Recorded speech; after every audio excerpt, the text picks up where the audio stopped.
asalaamaaleykum mbokk internet yi Jotna TV man la Mariama Tening Ndong maa ngi leen di nuyu di leen ziar maa ñëw di leen présenter seen émission gëstu ayu bés bi. gëstu ayu bés bi mooy émission bi fasal bépp jafe-jafe bu askan bi di jànkuwanteel ci seeni dundin ak seeni nekkin. gis ngeen ne fan yi président Macky Sall génnee na benn décret bu déclassifier la bande de filao de Guédiawaye. décret boobu mooy numéro 2021 701 du 4 juin 2021. ba tax na ñun waa Jotna TV ñu sol suñuy dàll dem ba Guédiawaye seeti askan bi fay yeewoo ñu wax ñu seen xalaat ci jafe-jafe yi leen décret boobu mën a jural.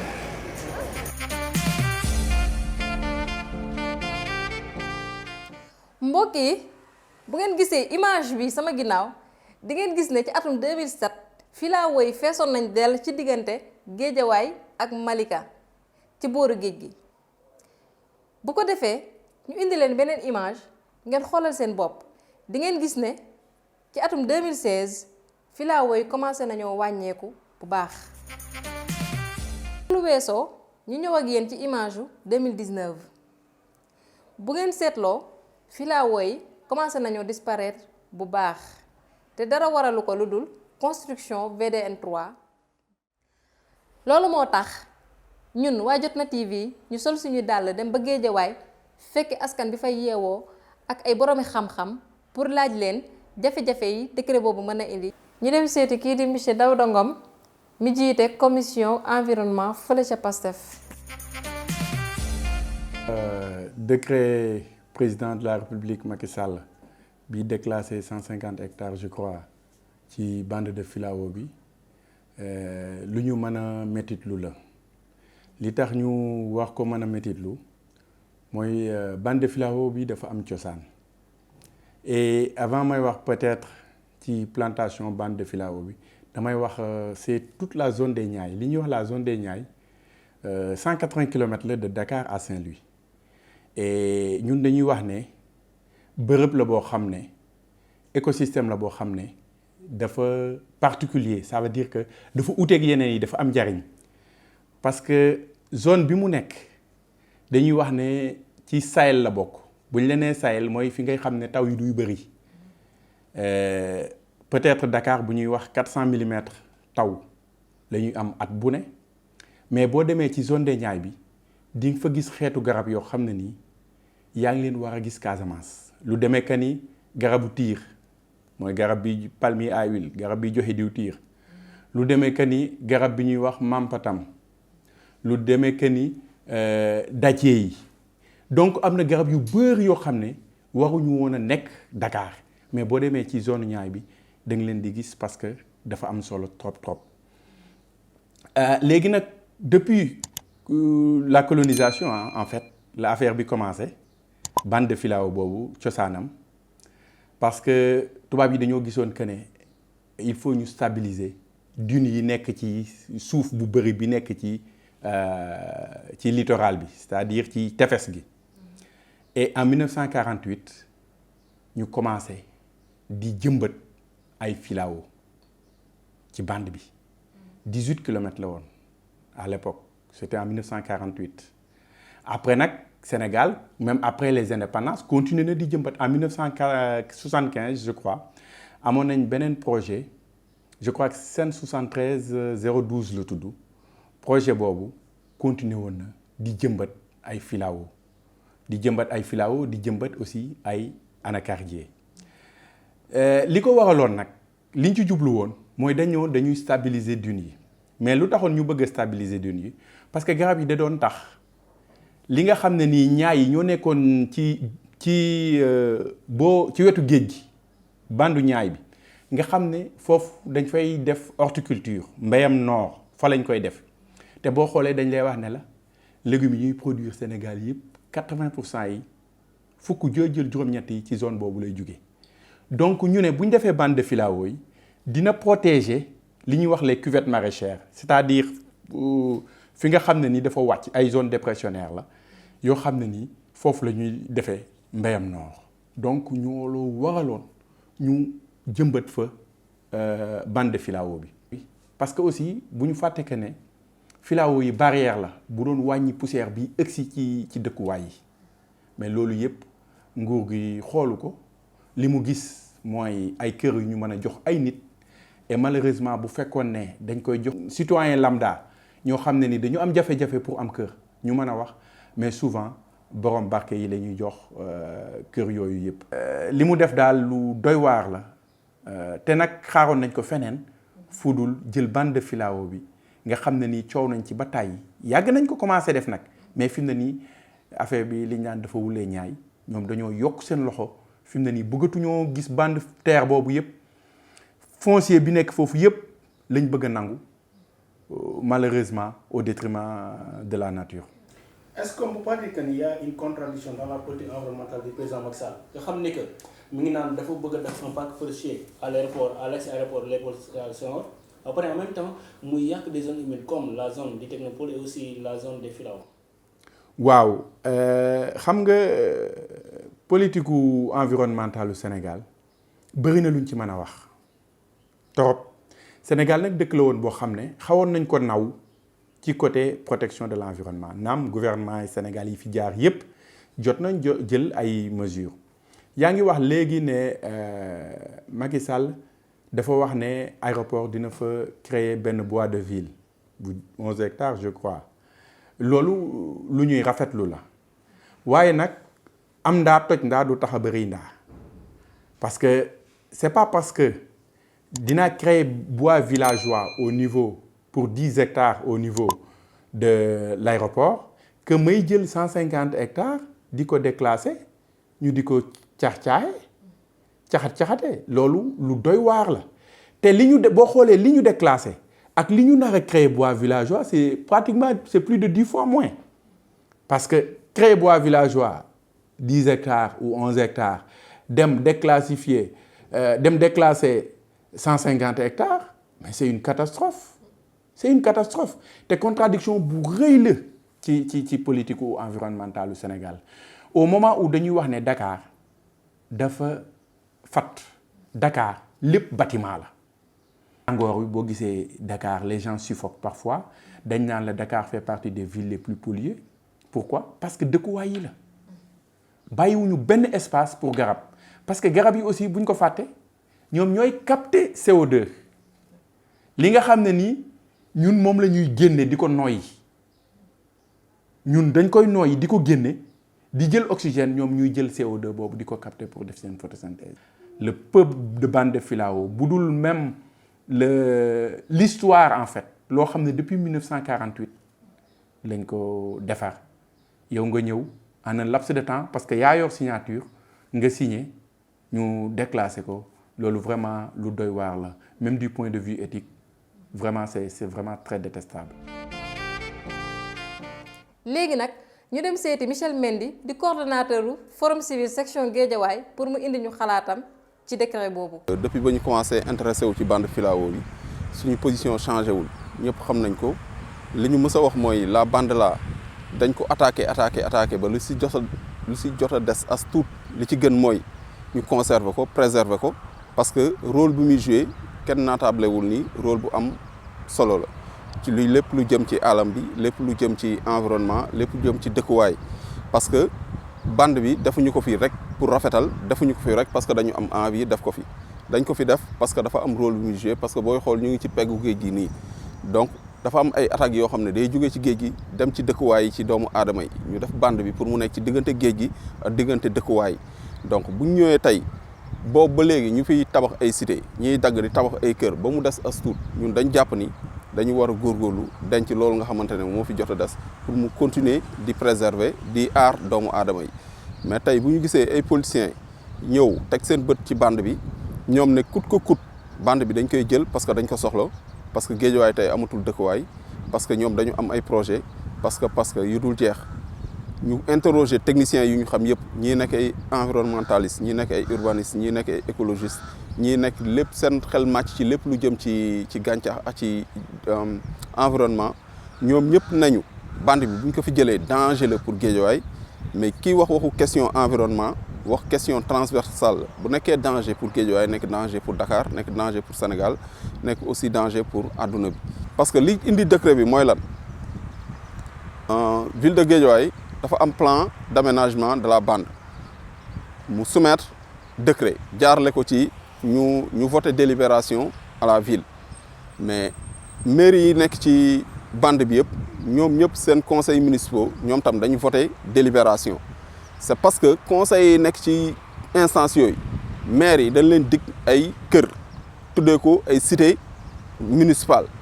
boo leen voté délibération yi dinañ góorgóorlu ba yéen ñëpp ku ci nekk am ci benn 150 mètres carrés préparer leen sax seen frais de bornage pour bu décret de déclassement bi génnee rek ngeen commencé dem xool lijjanti noo leen di jëlee seen terrain processus bi noonu la demee muy ville muy yeneen mairie yëpp jamais population Guédiawaye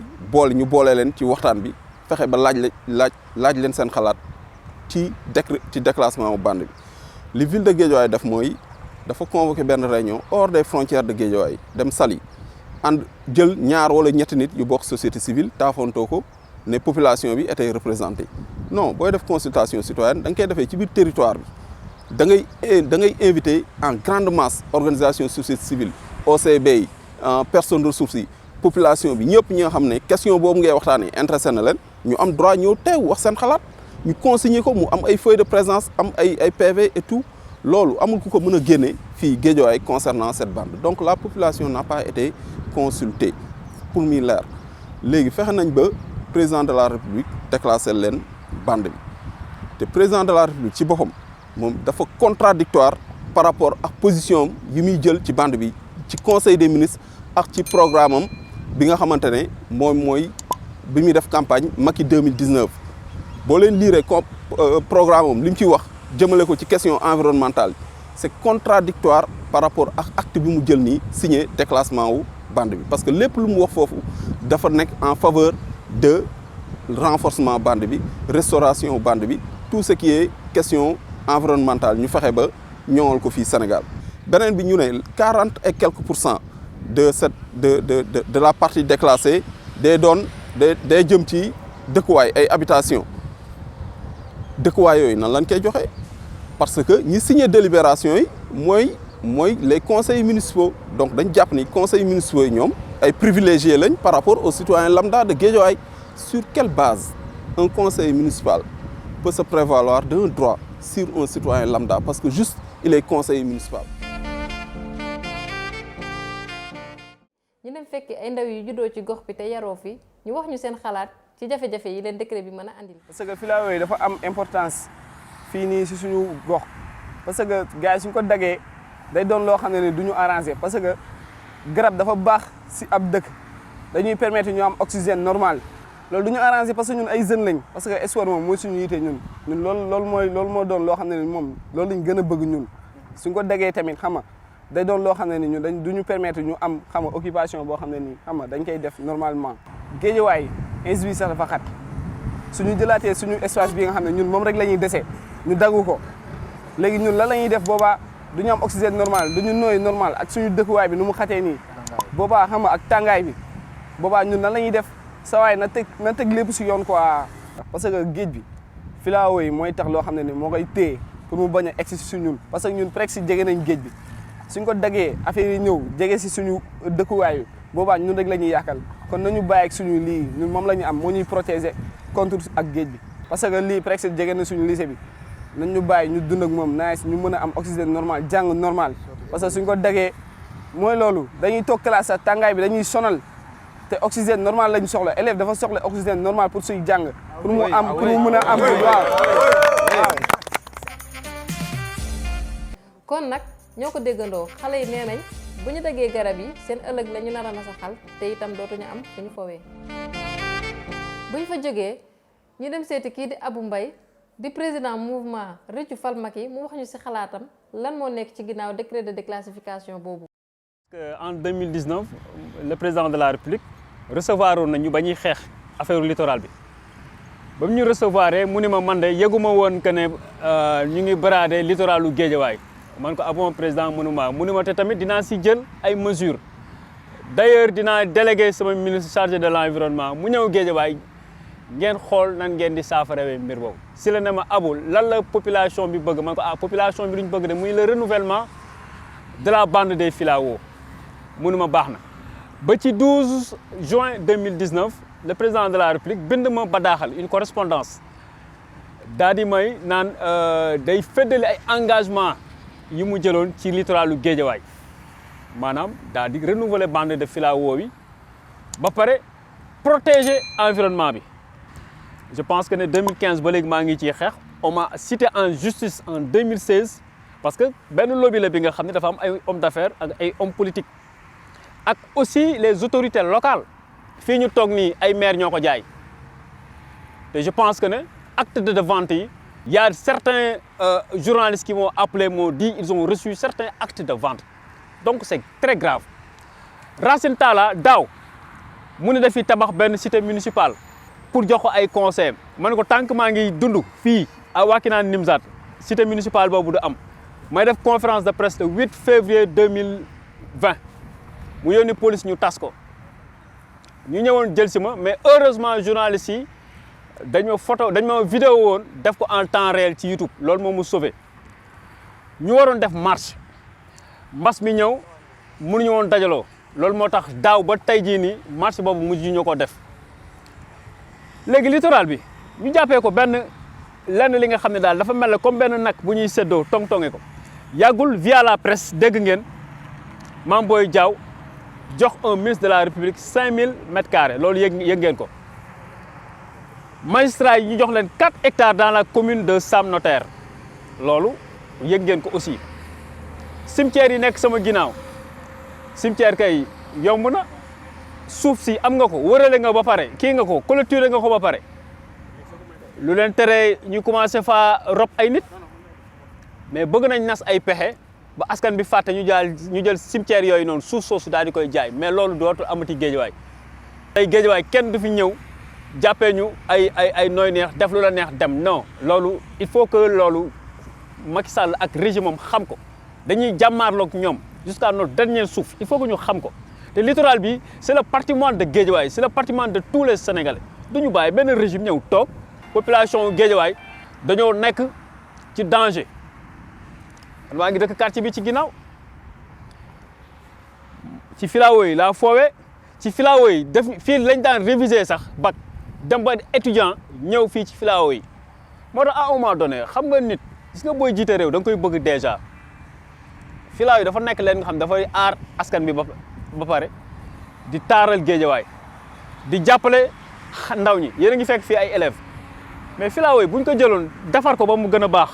def fi ay bancs publics def fi ay lampadaires jël ay vigile ñu fiy garder mais askan bi am na ñenn ñi nga xam ne sax dañuy tàng du ñu am fu ñu jëm mën nañ fi ñëw toog élèves yi ñëw réviser fi askan bi ñëw di fi féexlu mais tey bëgg nañ jaay lépp étouffé ñu bàyyi ñoog ndox mi non loolu duñu ko bàyyi xeex boobu moom tey la waalu gën a aay dañuy dem ak ñoom ba mu jeex tàq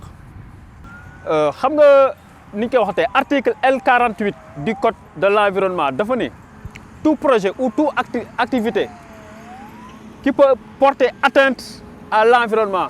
doit faire l'objet d'une évaluation environnementale mais évaluation boobu amul lu koy firndeel muy daaw VDN bi dafa taa mais lii du insolite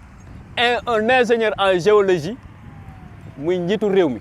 di tabax VDN boo xam ne dafay taa à moins de 20 mètres de la plage c'est-à-dire que maire yi nekk fii yëpp il faut que ñu comprendre benn affaire que ne moomuñu suuf si ñu nekk seen gox-goxaat dañ leen fal pour un temps déterminé.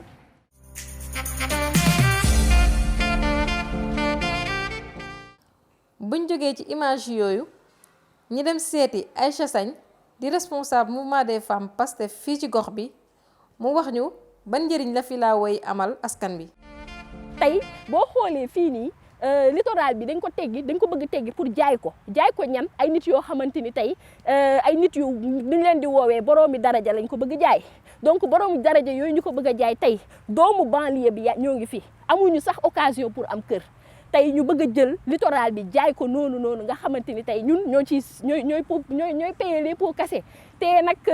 nos parents se sont sacrifiés ils se sont beaucoup sacrifiés tey pour tabaxal ñu kër yi te bu ñu seetaanee ndox bi dina nangu suñu kër yi d'ici 10 ans 15 ans kan moo xam kenn xamul ndox bi parce que day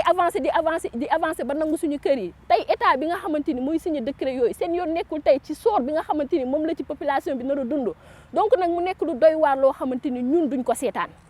duñu ko seetaan te lu mu leen jaral rek jaral nañu lu ko raw téeméeri junni yoon. je me rappelle bi ñu nekkee xale fii la ñu doon jouer tey boo amee sax sa ay cours yooyu jàng tey fii nga daan ñëw làqatu jàng ko fi tey ñëpp ñu envier woon tu voyais des gens yoo xam dañu daan jóge sax ba ay Rufisque fu ne la nit ñi di jóge ay Pikine di ñëw fii pour bénéficier wu tey ci littoral bi tey xale yu góor yëpp fii la ñuy defee sport mais bu ñu ko dindee tey fan la ñuy defatee sport ah aire de jeu xale yi fan la ñuy lu bëri loo xamante ni tey littoral bi mi ngi ñu ko doon servir bande verte bi mi ngi ñu ko doon servir donc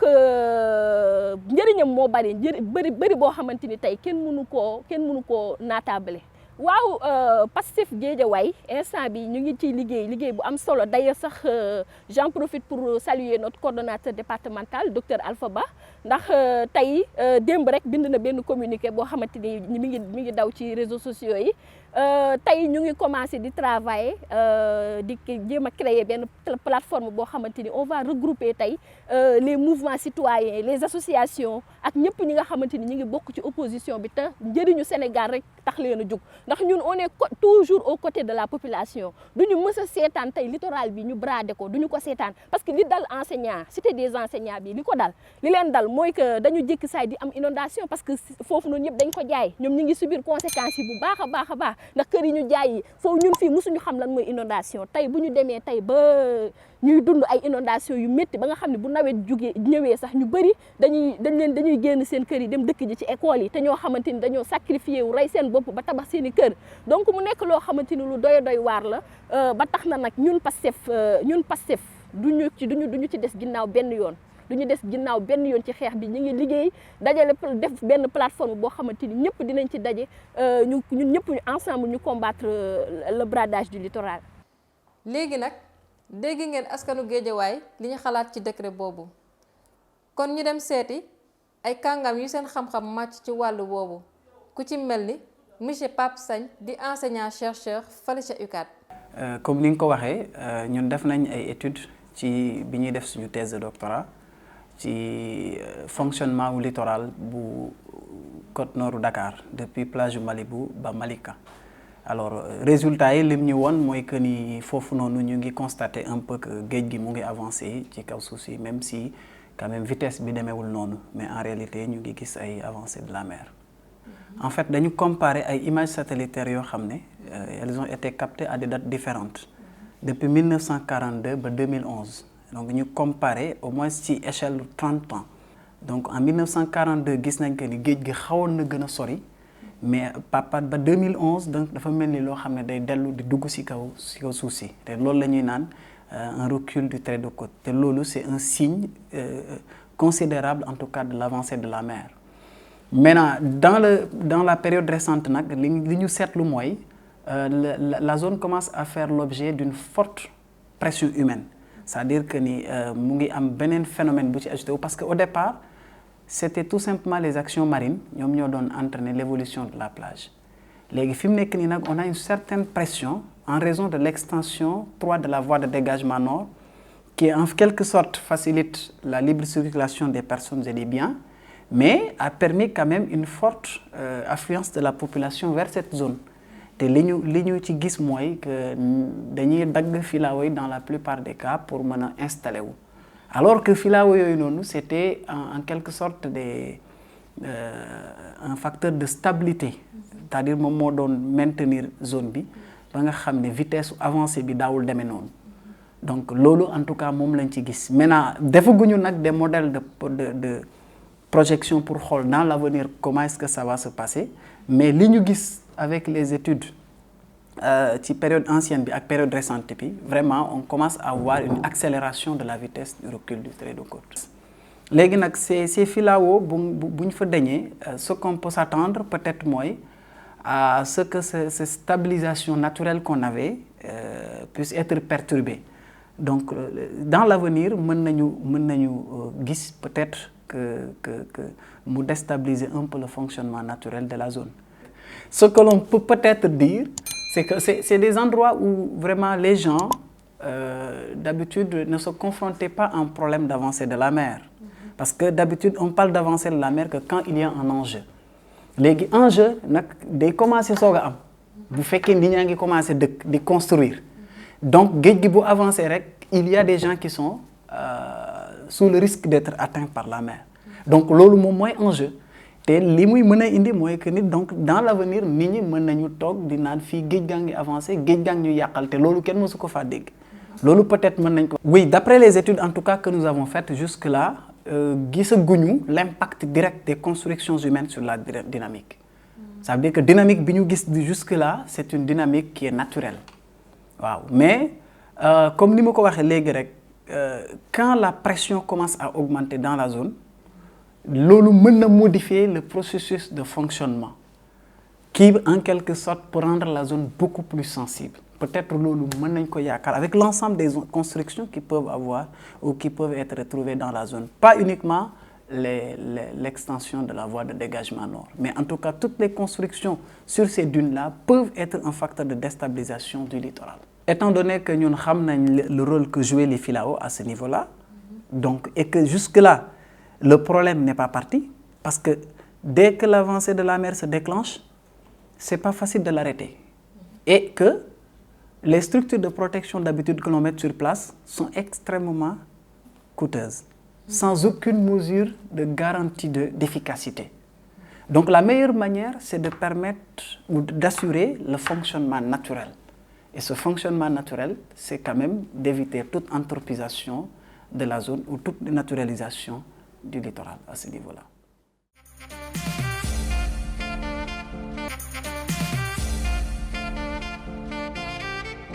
kon nag ñoo ko déggandoo